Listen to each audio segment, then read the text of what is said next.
ကြိုက်တဲ့လူတွေအတွက်ကတော့ရန်ကို crazy ဖြစ်ပြီးတော့မကြိုက်တဲ့လူတွေအတွက်ကတော့နန်းတော်မခံနိုင်တဲ့အသီးလေးစပြထားတဲ့ blog လေးဖြစ်ပါတယ်ရှင် Hello guys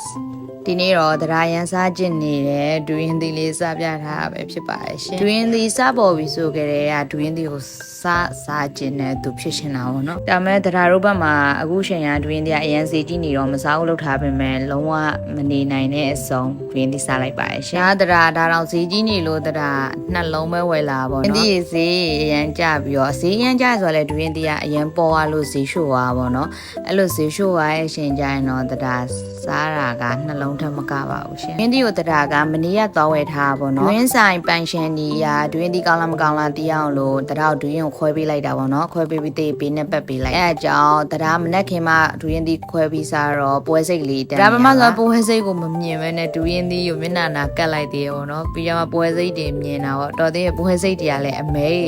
မို့လို့တရားမျက်နှာကိုမကိုက်လိုက်တာပါရှင်ဒူရင်သီးကိုသူ့ရဲ့အရာသားရောအနံ့ရောတရားအရင်ကြိုက်တာပါရှင်ပြောရင်းနဲ့တော့တရားပြန်ပြီးစားချင်ပါပြီနောက်ပြီးဒူရင်ဆိုင်ပန်ရှင်ဒီရလည်းရန်ကိုသဘောကောင်းပါရဲ့ရှင်တရားကိုဈေးလဲလျှော့ပေးလိုက်ပါသေးရဲ့ရှင်ဒါကြောင့်တောင်မျိုးကဒူရင် crazy လေး DND ဆိုင်မှာတွားရောက်အားပေးနိုင်ပါရဲ့ရှင်